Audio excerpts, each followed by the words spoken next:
علی رسولہ الکریم اما بعد فاعوذ باللہ من الشیطان الرجیم بسم اللہ الرحمن الرحیم قال اللہ تبارک و تعالی فی الکلام المجید والفرقان الحمید ان اللہ وملائکتہ یصلون علی النبی یا ایھا الذین آمنوا صلوا علیہ وسلموا تسلیما اللہم صلی علی سیدنا و مولانا محمد وعلی آل سیدنا و مولانا محمد واصحاب سیدنا و مولانا محمد وازواج سیدنا و مولانا محمد وبارک وسلم وصلوا علیہ۔ ارشاد الہی ہے کہ بے شک اللہ تعالیٰ اور اس کے فرشتے نبی کریم صلی اللہ علیہ وسلم پر درود و سلام بھیجتے ہیں، اس لیے اے ایمان والو تم بھی نبی پاک صلی اللہ علیہ وسلم کی بارگاہ میں درود و سلام کے نذرانے بھیجا کرو۔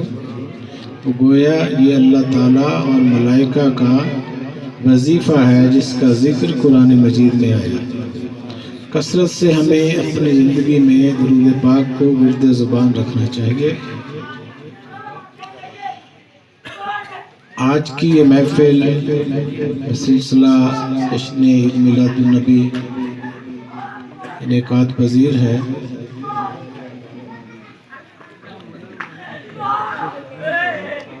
نبی پاک صلی اللہ علیہ وسلم کی ذات گرامی کائنات کے لیے رحمت ہی رحمت۔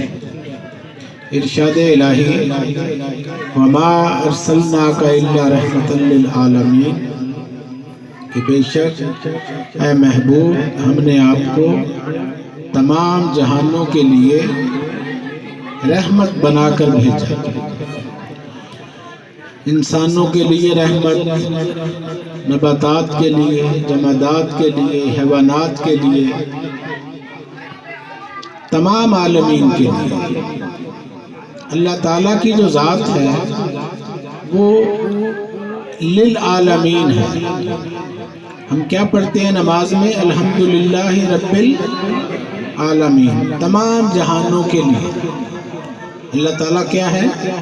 تمام جہانوں کا رب ہے، اور اللہ کے محبوب وہ بھی تمام جہانوں کے لیے رحمت للعالمین۔ تو ثابت ہوا جہاں تک خدا کی خدائی ہے وہاں تک محمد کی بادشاہی ہے۔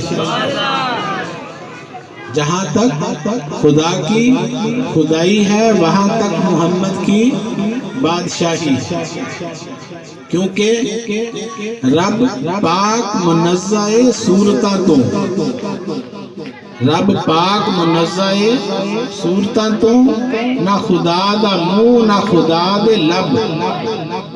رب پاک منزہ صورتاں تو، نہ خدا دا منہ نہ خدا دے لب۔ سارا قرآن پڑھ کے کتے بخا دیو خدا دے لب۔ وہی پیج کے پاک رسول اتے آکھے میرے محبوب ہلا دیو لب۔ وہی پیج کے پاک رسول اتے آکھے میرے محبوب ہلا دیو لب۔ اور رب ادو دیوانیاں بولدا ہے جدو ہلدے نے مصطفیٰ دے لب۔ رب ادو دیوانیاں بولدا ہے جدو ہلدے نے مصطفیٰ دے لب۔ حضور کی زبان ہلتی گئی، قرآن بنتا گیا۔ حضور کی زبان ہلتی گئی، حدیثیں بنتی گئی۔ ایک ہی زبان، اللہ نے کلام کرنی تھی تو زبان مصطفیٰ کو استعمال کیا۔ حضور نے کلام کرنا تھا تو وہی زبان مصطفیٰ۔ وہ زبان ہلتی گئی، الحمد سے لے کر والناس تک 30 سپارے مکمل ہو۔ وہ زبان ہلتی رہی، بخاری شریف بن گئی، مسلم شریف بن گئی، ترمذی بن گئی، ابن ماجہ، سنن نسائی، سنن ابو داؤد، صحاح ستہ، مشکات شریف، ہزاروں حدیث۔ اللہ تعالیٰ کی ذات ہم سے کیا ڈیمانڈ کرتی ہے، کیا چاہتی ہے؟ ارشاد الہی لَقَدْ كَانَ لَكُمْ فِي رَسُولِ اللَّهِ أُسْوَةٌ حَسَنَةٌ، کہ بے شک رسول اللہ صلی اللہ علیہ وسلم کی ہستی تمہارے لیے بہترین نمونہ ہے زندگی گزارنے کا، اس سے اچھا کوئی رول ماڈل ہو نہیں سکتا۔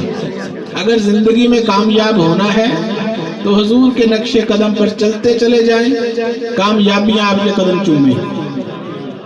جس نے بھی کامیابی حاصل کی وہ حضور کے نقش قدم پر چل کر ہی حاصل کی، خواہ وہ جنید بغدادی ہوں، خواہ حضرت بایزید بستامی، رابعہ بصری ہوں، بشر حافی ہوں، سفیان ثوری ہوں، حضرت ابراہیم ادہم ہو، معروف کرخی ہوں، یعقوب چرخی ہوں، حضرت بہاؤالدین ذکریہ ملتانی ہوں یا مجدد الفسانی ہوں، خواجہ معین الدین چشتی اجمیری ہوں یا داتا گنج بخش علی حجویری ہوں، خواجہ نظام الدین اولیاء محبوب الہی ہوں یا بابا فرید الدین گنج شکر ہوں، شیخ عبد القادر جیلانی غوث اعظم ہوں، باقی باللہ ہوں، سلطان باہو ہوں، اسی طرح نام لیتے جائیں، اولیاء کاملین کے نام ختم نہیں ہوتے، رات ختم ہو جائے گی، ہزاروں نام ہیں۔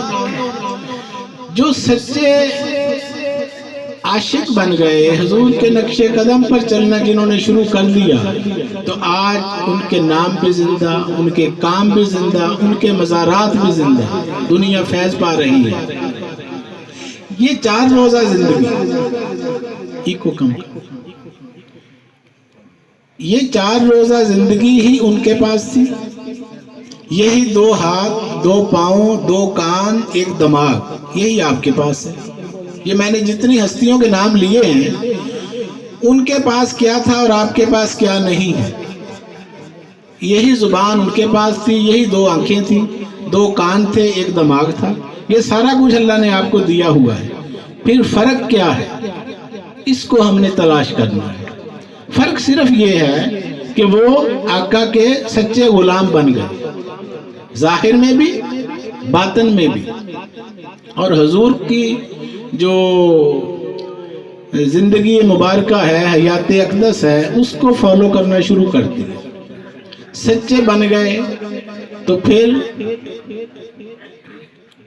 یہ جو 4 دن کی زندگی ہے نا، زندگی آمد برائے بندگی، زندگی بے بندگی شرمندگی۔ اولیاء کرام کی زندگیاں جب ہم دیکھتے ہیں تو ان کی زندگیاں اور دنیا داروں کی زندگی میں بالکل اختلاف، اپوزٹ ہے ایک دوسرے کے۔ بات سمجھ آ رہی ہے نا؟ اردو میں کوئی مشکل تو نہیں ہے نا؟ اولیاء کرام کی زندگیاں اور عام جو دنیا دار ہیں ان کی زندگیاں ٹوٹلی ایک دوسرے کے اپوزٹ ہیں۔ وجہ اس کی کیا ہے کہ ان کی منشا، ان کی جو دنیاوی ارشاد الہی الہاکم التکاثر، تمہیں کثرت خواہشات نے، مال و دولت کی حرص و ہوس نے تباہ کر ڈالا، حتیٰ زرتم المقابر، یہاں تک کہ تم قبروں میں چلے گئے، تمہارے جنازے نکل گئے، مگر تمہاری ہوس ختم نہیں ہوتی۔ اللہ تعالیٰ ڈسکس کر رہے ہیں یہ ایک بیماری ہے۔ انسان کے اندر مختلف روحانی بیماریاں ہیں، مختلف روحانی بیماریاں ہیں۔ حسد ہے، بغض، کینہ، نفاق، غرور، تکبر، چغل خوری، انا پرستیاں، ذات پات، قوم، قبیلے، برادریاں، پیسہ بھی ایک بت ہے۔ یہ سارا کچھ جو ہے گند بلا، اسی کو قرآن مجید جو ہے وہ گناہوں سے تعبیر کرتا ہے۔ صغیرہ گناہ ہے، کبیرہ گناہ ہے، اور یہ جو ہے یہ کھچڑی ہمارے اندر پکتی رہتی ہے ہر وقت، کبھی رحمان غالب، کبھی شیطان غالب، کبھی دل کیا شیطان کی مان لی، دل کیا رحمان کی مان لی، دل کیا ایک نماز پڑھ لی، دل کیا 4 پڑھ لی، دل کیا کوئی بھی نہ پڑھی۔ ہم نے تابع ہونا ہے۔ ہم کیا ہیں؟ نوکر کی تے نخرہ کی۔ ہم حضور کے نوکر ہیں تو وفادار نوکر بنے، باغی نہیں بننا اور سرکشی نہیں اختیار کرنی۔ 5 وقت کی نماز، فجر، ظہر، عصر، مغرب، عشاء، یہ آپ پر فرض ہے۔ جب تک آپ پر موت وارد نہیں ہو جاتی اس وقت تک یہ آپ کے اوپر لازم ہے، یہ فرض ہے. آپ فرض ادا کریں نہ کریں لیکن اس کا حساب دینا پڑے گا. کوئی نماز نہ پڑھے ساری زندگی، کوئی نیک کام نہ کریں، کوئی روزہ نہ رکھیں، 6 مہینے نہ نہائیں، اللہ کو کوئی اعتراض نہیں. مگر اللہ فرماتا ہے کہ اس کا بھی جو رزلٹ ہوگا، جو انجام ہوگا، اس کی ذمہ داری تمہارے اوپر ہوگی. جنت یا جہنم، عمل سے زندگی بنتی ہے، جنت بھی جہنم بھی. یہ خاکی اپنی فطرت میں نہ نوری ہے نہ ناری ہے. عمل نہیں کریں گے تو جہنم نہیں ملے گی. جہنم چاہیے تو جہنم والے عمل کرنے پڑیں گے، جنت چاہیے تو وہ والے کرنے پڑیں گے. عمل دونوں کے لیے شرط ہے. تو یہ جو محدود وقت ہے زندگی کا، یہ ہمارا گزر جاتا ہے کھاتے پیتے سوتے جاگتے لڑتے لڑاتے، زندگی ساری ختم ہو جاتی ہے اور پھر پچھتاوا رہ جاتا ہے، بال سفید ہو جاتے ہیں. تو ارشاد ہے موتو قبل ان تموتو، مر جاؤ مرنے سے پہلے، یعنی اس کی حقیقت سے آشنا ہو جاؤ اس زندگی میں. من عرف نفسہ فقد عرف ربہ، جس نے اپنے نفس کو پہچانا تحقیق اس نے اپنے رب کو پہچانا. رب کی پہچان نہیں ہو سکتی بغیر اپنی پہچان کے. کیوں کہ بڑے موذی کو مارا، نفس امارہ کو گر مارا.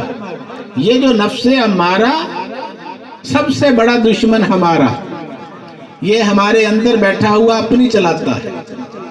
اس کے ساتھ مقابلہ کرنا ہے، لڑائی کرنی ہے، اس کے ساتھ اس کے الٹ چلنا ہے. یہ جو کہتا ہے یہ ہمیشہ برائی کی تلقین کرتا ہے. یہ کیا کرتا ہے؟ برائی کی.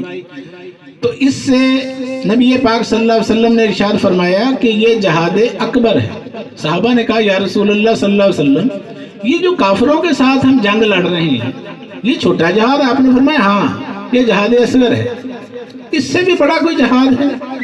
تو آپ نے فرمایا کہ ہاں اس سے بڑا جہاد جو ہے وہ کیا ہے؟ جہاد اکبر. اور وہ ہے جہاد بالنفس. جو کس کے ساتھ لڑنا ہے؟ اپنے نفس کے ساتھ، شیطان کے ساتھ. یہ جو پریکٹس ہمیں کروائی جاتی ہے رمضان شریف کے مہینے میں، ماہ رمضان میں، یہ کیا ہے؟ تزکیہ نفس کی سالانہ ٹریننگ مسلمانوں کے لیے. یہ جو فرض کیے گئے ہیں 30 روزے، وہ کس لیے ہیں؟ کہ تاکہ تم متقی بن جاؤ، تقوی اختیار کرو. یا ایھا الذین آمنوا کتب علیکم الصیام کما کتب علی الذین من قبلکم لعلکم تتقون. یعنی جیسے کہ تم سے پہلی امتوں پر، پہلے رسولوں نبیوں پیغمبروں کی امتوں پر جیسے فرض کیے گئے تھے، ایسے ہی تمہارے اوپر بھی یہ روزے فرض کیے گئے ہیں تاکہ تم متقی بن جاؤ، تقوی اختیار کرو، پاکیزگی اختیار کر لو جیسے انہوں نے کوشش کی تھی. تو یہ جو 12 مہینے ہیں باقی، اس میں بھی تزکیہ نفس ضروری ہے. یہ نہیں ہے کہ صرف رمضان شریف میں تزکیہ نفس کرنا ہے، 12 مہینے باقی چھوڑ دینا ہے. باقی 11 مہینے بھی ہم نے حالت ایمان میں رہنا ہے. ہم میں اور اولیاء کرام میں کیا فرق ہے؟ ان کے 12 مہینے جو ہیں وہ تزکیہ نفس کی حالت میں گزرتے تھے. ان کا ہر دن جو تھا وہ روزے کی حالت میں گزرتا تھا. وہ 8 نمازیں پڑھتے تھے، فجر، ظہر، عصر، مغرب، عشاء، اس کے ساتھ اشراق، چاشت اور تہجد. یہ نبی پاک صلی اللہ علیہ وسلم کے سچے عاشق تھے، حضور کے نقش قدم پہ چلتے تھے. رسول پاک صلی اللہ علیہ وسلم تہجد کی نماز پڑھتے تھے نا. آپ میں سے کون کون پڑھتا ہے؟ ہاتھ کھڑا کریں. دیکھیں اتنا بڑا مجمع ہے، سینکڑوں لوگ موجود ہیں اور 2-3 ہاتھ کھڑے ہوئے ہیں. تو عشق رسول جو ہے اس کے تقاضوں کو سمجھنا ہے. صرف نعرے مارنا، نعتیں سننا یہ بھی ٹھیک ہے لیکن یہ ادھورا ہے. حکم ہے کہ تم پورے کے پورے اسلام میں داخل ہو جاؤ. تو جیسے وہ ہے نا ادھی راتی ادھی راتے بے دردانو نیندہ ران ستاوے تے درد مندانو یاد سجندی ستیاں آن جگاوے. تو ہماری نیندیں غفلت والی نہیں ہونی چاہیے، فکر میں رہنا چاہیے ہر وقت، اور یہ ذہن میں رکھنا چاہیے کہ موت ہر وقت تیار ہے آپ کے لیے. ہم روزانہ دیکھتے ہیں جوانی کی موتیں ہو رہی ہیں، ایسی مرضیں لگ جاتی ہیں، بیماریاں لگ جاتی ہیں، لاکھوں روپیہ لگا کے بھی لوگ ٹھیک نہیں ہوتے، ڈیتھ ہو جاتی ہے. ہوتا ہے نا، یہ اللہ دکھا رہا ہے کہ تمہارا اختیار نہیں ہے، ساری ڈوریاں میرے ہاتھ میں ہیں، تم جتنا مرضی بھاگ لو، میں نے تجھے مار کے چھوڑنا. یہ اللہ کا وعدہ ہے کہ جس کو بھی میں نے کل نفس ذائقۃ الموت، ہر نفس نے موت کا ذائقہ چکھنا ہے. ہم کہتے ہیں جی مصروفیات ہیں، بیوی بچے ہیں، ذمہ داریاں ہیں، تو کوئی یہ انوکھا کام تھوڑی ہمارے ساتھ ہو گیا ہے.